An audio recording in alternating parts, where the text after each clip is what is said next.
अरे चंदन भैया साफ लड़चट हवा का मर दे तू मतलब साफ बुर्बक हवा का उ भौजी के नींबू हवे भौजी जोड़ा जोड़ा लटका के चलो चाहे 15 गो लटका के चलो ओकरा से तहार का प्रॉब्लम बावे तोहरो लोगे तो 2 गो नींबू बावे तू लटका के चलो भाग सारे उ तो ऑलरेडी लटका रहेला रे तक्का हाल बा भाई लोग कैसन बानी उम्मीद करतनी अच्छा और स्वस्थ होके त फिर आज हम एक वीडियो पर क्रेजी भैया के रिहर्सल करेला बानी तो वीडियो देखला के बाद लाइक और शेयर और कमेंट करके ज़रूर बताएम जा कैसन वीडियो लगल और हाँ बेल आइकन L+ दबा देम जा ताकि हम जब भी वीडियो डालम आपके पास पहुँचे। तो वीडियो स्टार्ट करते नहीं बिना भाई लोग उम्मीद करते हैं कि सबको अच्छा बोलो और हमेशा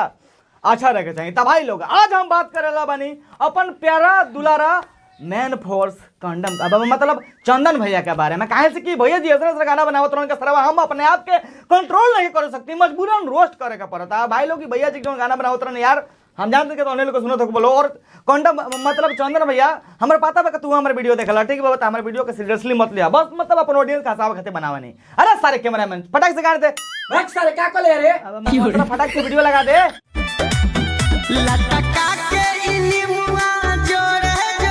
अरे चंदन भैया साफ लड़चट हवा का मर दे तू मतलब साफ बुर्बक हवा का उ भौजी के नींबू हवे भौजी जोड़ा जोड़ा लटका के चलो चाहे 15 गो लटका के चलो ओकरा से तहार का प्रॉब्लम बावे तोहरो लोगे तो 2 गो नींबू बावे तू लटका के चलो भाग सारे उ तो ऑलरेडी लटका रहेला रे ऑलरेडी लटकल रहेला ई सरवा कौन नींबू के बारे में भाग सर बता नहीं देखो चंदन भैया तू बार बार नींबू नहीं तो सर्व फुटबॉल है नींबू के नाम मतलब नहीं तो हमार अपन दोनों नीचवा लटकल का नींबुआ का मन पड़ जाता है।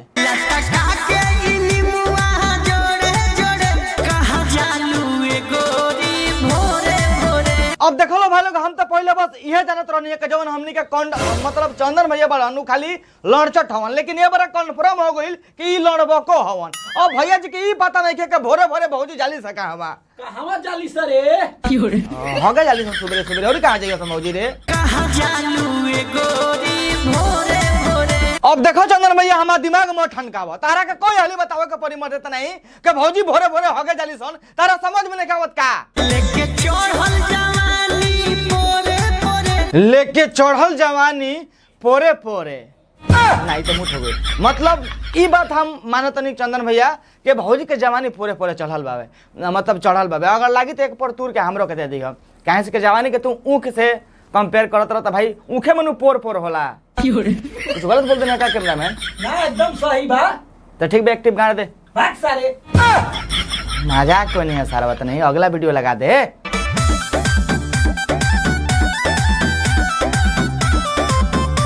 कुछ भी कहो भाई लोग लेकिन ये जो गाना में जो हमनी के मेन फोर्स भैया जी बारन आई मीन चंदन भैया जी बारन माँ कसम कहतनी बहुत अच्छा डांस कर बड़न लिटरली बोलतनी अभी तक इनकर बहुत सारा गाना हम देखले बनी जो ना में चोली जंगिया ढोड़ी के ऊपर ही गाना गावलन बट यार वो गाना को उतना डांस अच्छा ना करलन बाकी ई वीडियो में भाई लोग लिटरली बोलतनी it was a mind blowing outstanding dance कर बड़न एज ए गाना के अकॉर्डिंग कहतनी जैसे ट्रैक बॉकर अकॉर्डिंग अच्छा खासा डांस कर बड़न जो भौजी बड़ी ये भी अच्छा डांस कर बड़ी और भाई लोग तो लोग के विश्वास नहीं होकर के हम मतलब सच बोलतनी चंदन भैया के बारे में कसम से भाई लोग इनका डांस देखला के बाद हमार झांट लाल हो गइला मतलब रोगा खाड़ हो गइला इतना अच्छा ही डांस कइले बड़न चंदन भैया हमार वीडियो देखो तो बाद खराब मत पे हमर तो नहीं मां कसम बोलत नहीं बहुत अच्छा डांस कइले बड़े गाना में आए भौजी बार बार नीबुआ मत दिखावा नहीं तो धक नीबुआ नहीं छोड़ देम तार बहन जो लगबू चिल्लाए तो भाई लोग तोहलो से हम जानल चाहत नहीं कि हाई जोन भौजी लिपस्टिक लगैले बिया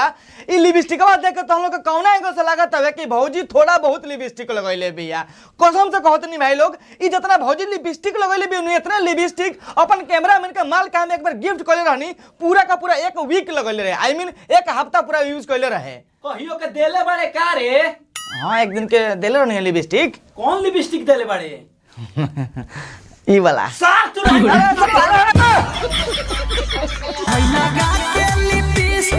जा सरवा सब लिपस्टिक में पोछ दे सारे सारा बता नहीं हेतरी लार पोछत रहे हमरा से कॉले रहते तो हम जाके अपन निचला हैंड ब्रेकवा से पोछ देले रहती भौजी भी सेटिस्फाई हो गए यू नो ब्रो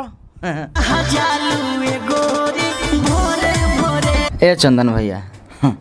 चंदन भैया कुछ सुने पर लागल बड़ा का हो ना सरू तू लागल बड़ा कुछ सुने पर तो कहो हमरा से महतारी बहिनी एक कदम सरवा तब से कहता कहां जालू है गोरी भोरे भोरे हम कह तनी के भौजी भोरे भोरे होगे जाली सन तब इस सरवा का समझ में नहीं के आवत। अरे कंड मतलब चंदन भैया सुगरावत का लाल बरस सरौ तू नहीं भौजी मांगुरिया दो के पानी छोड़ दे ना सरवा देखो तो लकेती सुगरावत अब लागत अब के भौजी के नीचे में अभी अंगुली ठुका दी। सच कहनू द एंट्री वाज आउटस्टैंडिंग। लेट्स सी आगे कौन सी करते रही भौजी दोनों मिल के देखल जा। कैमरामैन लगाओ आगे वाला क्लिप।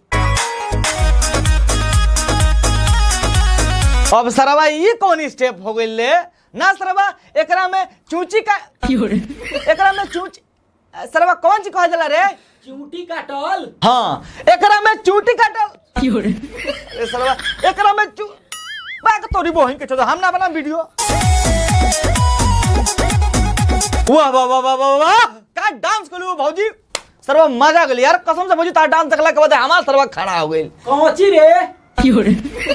हमार बड़का बाबू के लाड़ा वाला लेबा का सर भाग सर वो बुढ़ाई लड़ के ली रे एकर मतलब का हमार लेबे ना रुक सरवा रुक आवत नहीं लागी रुक आवत नहीं ला सरवा आओ हतारा हमारे भइल ओठ पोछावा बा। अच्छा तो जौन तहार भतार बाबा तहन तहार ओठ पोछवा बाबा ना तब तो तहार देवरा गाना पोछवा होई ना सरवा जब बता तार ओठ पोछतावे तो जब तू हक आवत तो तार गान तो देवरा पोछता होई सरवा। तला देवरे हमारा मिलल ढोही नोचावा बा। सॉरी भाई लोग हमार पता ना रहल हम वही से भौजी के देवरा के गाना पोछवा कह देनी हां एक्चुअली भौजी के जवन देवर बाबा तवन सरवा ढोड़ी नोचब आवे तब भाई लोग तुम लोग के पता बा जवन हमनी के प्यारा और दुलारा जवन हमनी के कंडम मतलब चंदन भैया बाड़न ई हमेशा ढोड़ी के ऊपर गाना गावेलन पता ना मतलब एक महीना में अगर 4-5 गाना निकली तो 2 या 3 ढोड़ी के ऊपर रहबे करी पता ना सरवा हमारा ई ना बुझला का कौन सी दुश्मनी भाई चंदन भैया के ढोड़ी से आज तक हमारा पता ना चलल। ढोही नोचावा बा। देखिए भौजी तनी बच के रहिए आजकल अपन देवरा से काहे से के अभी तो खाली ढोड़ी नोचता नो कल के जाके कुछ तनका मत नोच देव के तहार दुखलाई लागो। कौची नोच देव रे झाट रे सारा बता नहीं नोचबे का तू हां नोचे आओ सरबा काहे नोच ले दे बाबा आओ भाग सारे हम तो जानिए भौजी के नोचे के बारे सरौ इस सरबा भौजी के नोचे के चक्कर में बाबा सरबा तो नहीं आओ।